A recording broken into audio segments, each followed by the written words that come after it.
I just bought my first house, and it's kind of funny going through the process, especially as a mortgage lender who does this all the time. And here's the things that I wish that I would have known before I went through it, or the things that I at least learned by going through the process. And first off, you're probably asking, why the heck is this guy just buying his first house?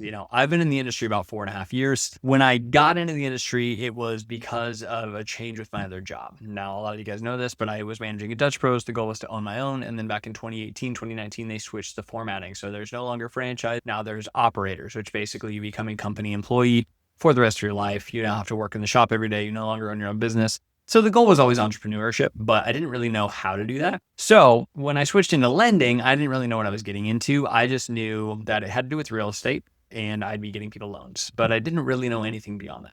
This story is my story personally. It's kind of my little survival guide and what I went through buying my first home recently here, that I learned that I am glad that now that I've been through the process, I can advise a little differently based on those things. So from me, here are 5 things that I wish I knew before buying my first home as a mortgage lender who's in the industry every single day. Now, as I mentioned, when I first got into this, I didn't even know what a loan officer was. Literally, my wife was like, when I was looking at different jobs that I said, hey, maybe I'll sell insurance, maybe I'll do this, maybe I'll open up my own shop, maybe I'll do something else. I didn't even know what a loan officer was. And I knew if you wanted a loan, I figured just like when I'd bought cars or things in the past, you just go to your bank, you walk in, they get you pre-approved. And I figured that was kind of the only way to do a mortgage was through your bank. Now, what I didn't understand was I was at the same time working on my real estate license. I figured, hey, well, maybe I'll get into real estate, not really knowing how to do that, but my wife was doing it. So I was like, well, maybe I'll jump into and see kind of what I can do. Now, with that same time, I had no idea what it actually took to qualify. And I specifically remember going to a little seminar, first time home buyer seminar, that was put on, funny enough, by my bank that talked about the ability to use different down payment assistance programs or how little you could actually come out of pocket about how much you needed. I remember sitting through that and realizing that I had no idea what I was doing. And instead of doing the thing which I tell everybody else to do and saying, well, because I don't know, how about I go talk to someone that does know and get my story straight? I had in my head, Dave Ramsey had always told us, don't buy your first house. You need to save 20% down. Now, obviously, he's changed the tune a little bit. He thinks getting into real estate is beneficial, even if you don't have that 20% down, which I am thankful that he's kind of said that now.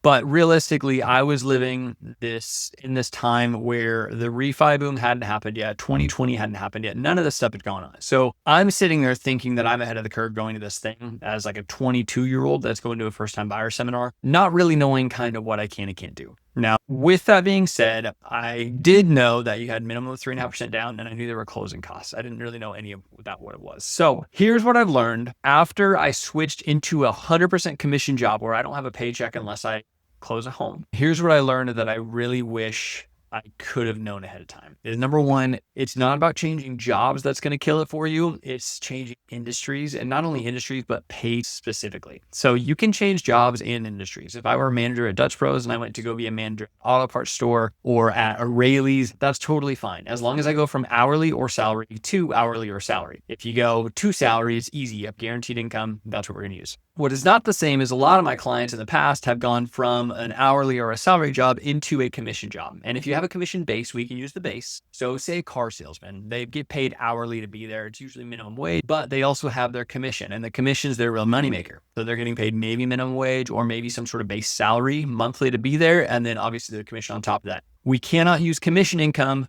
because the bank is looking at consistency. So when they're looking at commission, they want to see at least 2 years of you making consistent commission income. And with that, they're going to take that 2 years and they're going to add it. So for me, when I got into lending, I had a decent first year. Wasn't great, but it wasn't horrible. And then I had a decent second year. Didn't really grow much. But between those 2 years, also incurring all the new debt because I didn't really know how to live based on a commission structure. I was overspending the months where I had, and I was underspending the months where I didn't have. So then I was paying off a lot of debt. When I went through that, I didn't qualify after about 2 years in. I didn't make enough. I didn't have a good enough income. I was really making about the same as I was at Dutch Bros, but now it was just coming in big checks as opposed to simple, easy, and consistent. Now, at that same time, it's interesting because when you go to a commission job, it also, things like real estate, it takes years to really build up. So the first couple of years in the business, you're getting very, very basic, if any business from anybody. After a couple of years in, people start to realize, oh, you've been in it long enough. You might actually know what you're talking. Then you start getting referrals, then you start getting busier. So for me, as I continued moving on in real estate, as I started getting busier, this dream started becoming a little bit more of a reality of, okay, what does it take for me to purchase a home? No, the second thing I learned is that the emotion is real. Obviously, when buying your first home, I always look at clients and they get really excited. And I'm like, oh yeah, well, don't get your hopes up too much until we get the loan approval done. Don't get your hopes up too much till you get this. And going through the process for my first time, finding the home that I felt like was perfect, even though I needed a little bit of love. We walked into that home, we toured it, and we decided we were going to make it off. When we did, the emotional toll, I was thinking about that home constantly of, I can't wait to do ABC. I couldn't wait to epoxy my garage floor. I couldn't wait to redo the kitchen. I couldn't wait to redo this. I couldn't wait to revamp the backyard and make it nicer. All those things were going through my head. I didn't realize just how real that emotional toll is. So it definitely gave me a little bit more empathy for my future buyers, just knowing that the emotional toll of when you pick out that house, when you're putting in offers,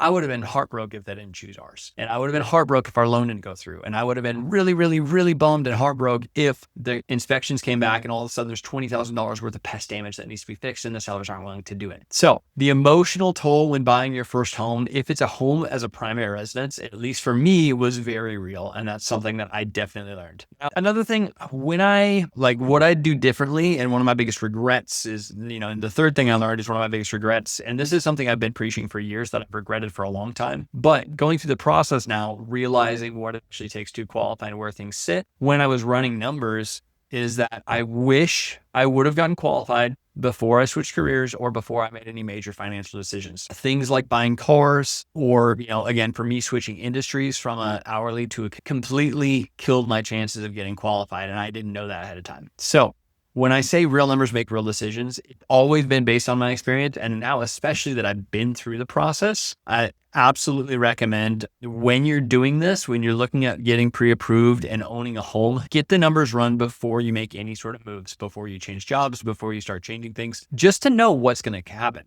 Now, oftentimes I'll have people reach out and get pre-approved before switching jobs, and I'll tell them, hey, you're allowed to switch jobs between A to B because the pay structure is the same. So a lot of times, just having the conversation ahead of time to know what you can and can't do. If you're going to own your own business or a commission base, then you definitely don't want to change jobs before buying a home. But if you're switching to a management position or a salary position, it's not going to be an issue. Now, the fourth thing I learned is really how important it is to have a realtor or someone with good connections. Now, I have people that I trust when it comes down to anything that I'm doing. When it comes to referrals, when it comes to HVAC, when it comes to plumbing and inspectors, but it was really cool for us when we purchased. We used our realtor's personal referral for home inspector. And this guy did a great job at not only giving us the rundown of how everything actually was, but giving us a very serious estimate on what has to be done versus kind of what's down the line things. Now, I really appreciated that as a first-time home buyer when I was going through the process, knowing I know every little thing that's wrong with this house, but realistically, this guy's telling me what I need to fix right away. That's a day one project versus what can be a 6 month to a year project.